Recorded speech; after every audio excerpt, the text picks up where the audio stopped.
خداوند کے زندہ پاک کلام میں سے دوسرا سلاطین اس کا 24 باب۔ اسی کے ایام میں شاہ بابل نبوکدنصر نے چڑھائی کی اور یہویکیم 3 برس تک اس کا خادم رہا۔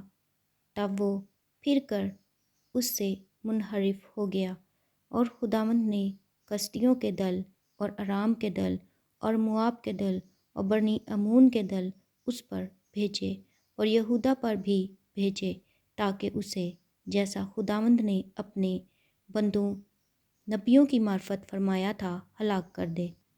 یقیناً خداوند ہی کے حکم سے یہودا پر یہ سب کچھ ہوا تاکہ منسی کے سب گناہوں کے باعث جو اس نے کیے ان کو اپنی نظر سے دور کرے اور ان سب بے گناہوں کے خون کے باعث بھی جسے منسی نے بہایا، کیونکہ اس نے یروشلم کو بے گناہوں کے خون سے بھر دیا تھا اور خداوند نے معاف کرنا نہ چاہا۔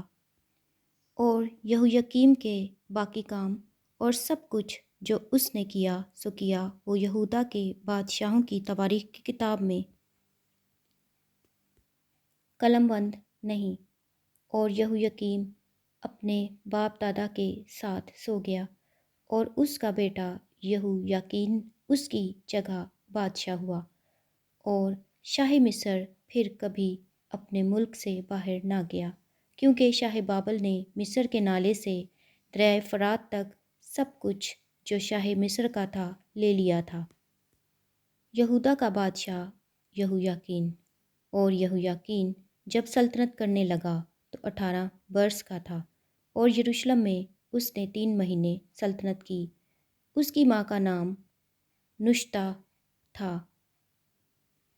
تھا جو یروشلیمی الناتن کی بیٹی تھی، اور جو اس کے باپ نے کیا تھا اس کے مطابق اس نے بھی خداوند کی نظر میں بدی کی۔ اس وقت شاہ بابل نبوکدنصر کے خادموں نے یروشلم پر چڑھائی کی اور شہر کا محاصرہ کر لیا، اور شاہ بابل نبوکدنصر بھی جب اس کے خادموں نے اس شہر کا محاصرہ کر رکھا تھا وہاں آیا۔ تب شاہ یہودا یہویاکین اپنی ماں اور اپنے ملازموں اور سرداروں اور عہدیداروں سمیت نکل کر شاہ بابل کے پاس گیا، اور شاہ بابل نے اپنی سلطنت کے 8ویں برس اسے گرفتار کیا، اور وہ خداوند کے گھر کے سب خزانوں اور شاہی محل کے سب خزانوں کو وہاں سے لے گیا، اور سونے کے سب برتنوں کو جن کو شاہ اسرائیل سلیمان نے خداوند کی ہیکل میں بنایا تھا اس نے کاٹ کر خداوند کے کلام کے مطابق ان کے ٹکڑے ٹکڑے کر دیے، اور وہ سارے یروشلم کو اور سب سرداروں اور سب سورماؤں کو جو 10,000 آدمی تھے اور سب دستکاروں اور لوہاروں کو اسیر کر کے لے گیا۔ سو وہاں ملک کے لوگوں میں سے سوا کنگالوں کے اور کوئی باقی نہ رہا۔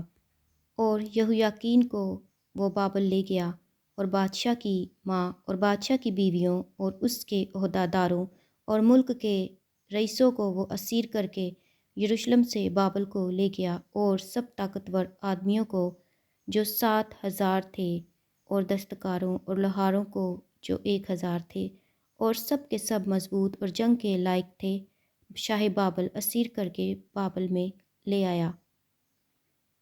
اور شاہ بابل نے اس کے باپ کے بھائی متنیہ کو اس کی جگہ بادشاہ بنایا اور اس کا نام بدل کر صدقیہ رکھا۔